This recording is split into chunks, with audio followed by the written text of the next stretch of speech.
Tu vois, ça, c'était en 85. Les nostalgiques du nazisme poursuivent leur pèlerinage en Flandre. Il y a 45 ans, les pilotes de la Royal Air Force arrêtaient la percée allemande en Europe. Bonsoir. Où donc classer ces pèlerinages d'anciens nazis nostalgiques de l'ordre noir, soutenus par leurs cadets, partisans d'un ordre nouveau? Les pèlerins de l'ordre noir étaient aujourd'hui à Stekene, en Flandre. Ils avaient cependant été précédés par quelques défenseurs de la démocratie. Le monument aux morts de Stekene, entre Anvers et Gand. Il est midi. Une poignée d'anciens combattants et déportés du Front de l'Indépendance viennent y déposer une gerbe de fleurs. Ils sont précédés d'un calicot contre le fascisme, le racisme et l'amnistie. Parmi ces anciens qui ont souffert du nazisme, un homme dont toute la famille a été exterminée au camp de concentration d'Auschwitz. C'était Auschwitz. Pendant combien de temps? 20 mois. 20 mois. Ouais. Et toute ma famille n'est pas arrivée. Je suis le seul de la famille. Toute votre famille est restée à Auschwitz? Gazé. Gazée. Ouais.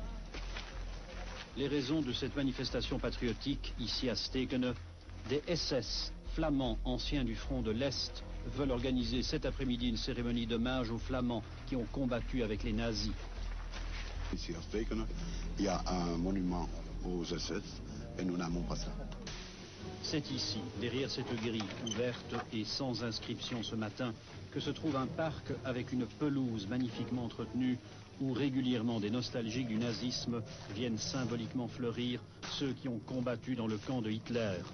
Au milieu de la pelouse, une croix de bouleau signe des anciens du front de l'Est. On pensait naïvement qu'ils n'oseraient pas venir l'après-midi. Eh bien non, ils étaient là. Pardon. Non. C'est privé ici. Pourquoi est-ce que... Vous voulez laisser cette caméra tranquille? Nous sommes ici sur le terre privé, monsieur. Ici n'est pas privé, monsieur, la porte est là. Non, c'est privé ici. Pourquoi est-ce que vous avez déposé des fleurs? Vous pouvez nous expliquer, monsieur?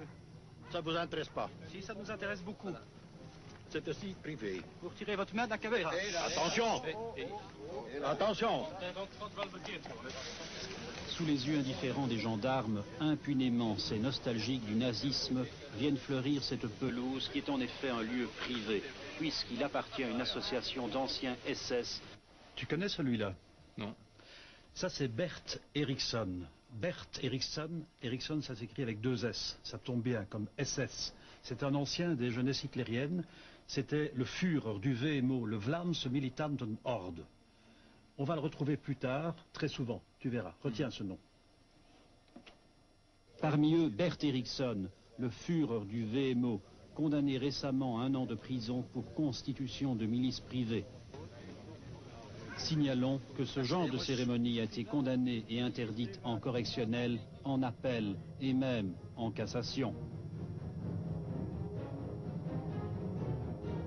Je suis retourné à Stekene, l'endroit où ça se passait. C'était 20 ans plus tard.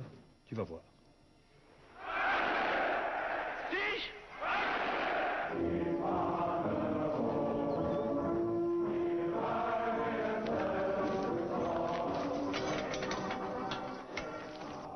Les lieux existent toujours, sont toujours aussi bien entretenus, mais comme c'est un lieu privé, nous ne pouvons pas pénétrer.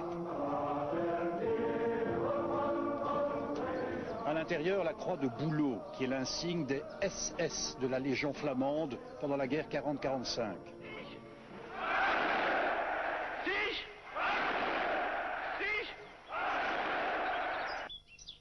Kameraden, weet u dat kinderen aan het front, aan het oostfront, onze Vlaamse jongens staan, die daar zowel ons Vlaanderen als heel Europa verdedigen?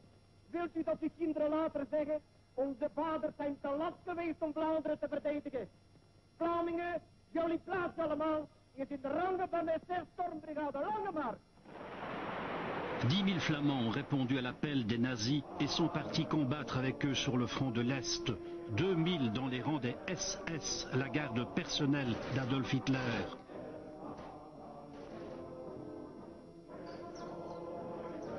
Quel rapport entre ce lieu d'hommage aux anciens nazis et le Vlaamsblok? C'est ce que nous allons voir. Et c'est très clair.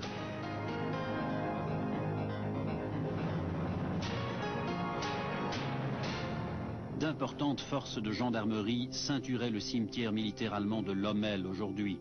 Ici reposent 40 000 soldats de la Wehrmacht tombés en Belgique, Hollande et France durant la dernière guerre. Ils ont été regroupés dans cette gigantesque pelouse en 1952. Aujourd'hui, des gendarmes vérifiaient si les visiteurs avaient bien la nationalité allemande avant de leur permettre d'aller fleurir les tombes. La raison, la voici. Des nostalgiques belges du nazisme. Tu le reconnais celui-là? Oui. Eriksson. Bert Eriksson, effectivement. Celui qu'on a vu à Stekene. À droite, il défile avec le VMO et ici, il harangue ses troupes lors d'une manifestation du Vlaamsblok.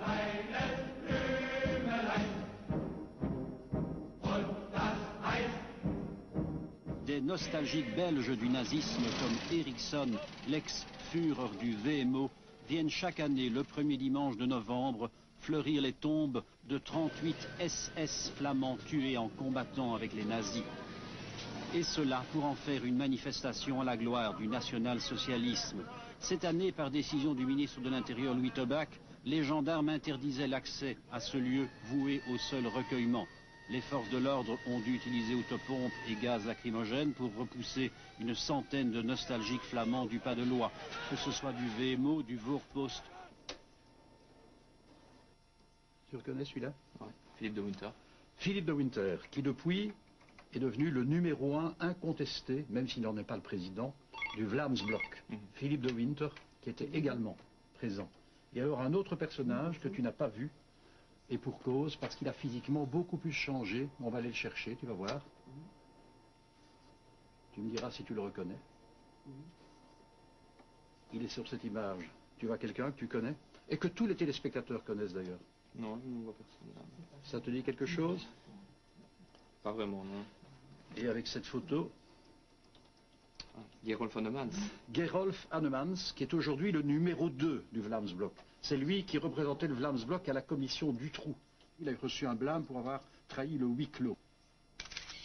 Donc à Lommel, il y avait le numéro 1 et le numéro 2 du Vlaamsblok actuel. Cette année, les gendarmes interdisaient l'accès à ce lieu voué au seul recueillement. Les forces de l'ordre ont dû utiliser autopompes et gaz lacrymogènes pour repousser une centaine de nostalgiques flamands du pas de loi, que ce soit du VMO, du Voorpost ou même parlementaires du Vlaamsblok, comme le député Philippe de Winter, passé récemment dans l'émission Striptease de la RTBF. Finalement, ces pro-nazis ont dû rebrousser chemin, convaincus sans doute d'être des martyrs de leur cause. Dommage que ceux qui reposent ici n'aient plus la parole pour leur rappeler où les a amenés Adolf Hitler. Philippe de Winter et Gerolf Annemans sont tous deux parlementaires et chefs de file du Vlaamsblok.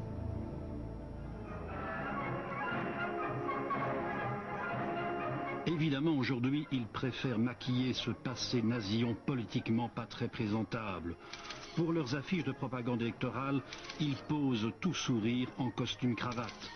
Comme Philippe de Winter, ils s'indignent tous quand on les questionne sur leur sympathie pro-national-socialiste. Exemple, 4 jours avant d'être à Lommel pour rendre hommage à des SS, voici ce que le numéro 1 du Vlaamsblok avait le culot de dire dans l'émission Striptease. Ik heb met het nationaal socialisme niets te maken, ik heb alleen maar de grootste walging. Ik ben nationalist en ik kom op voor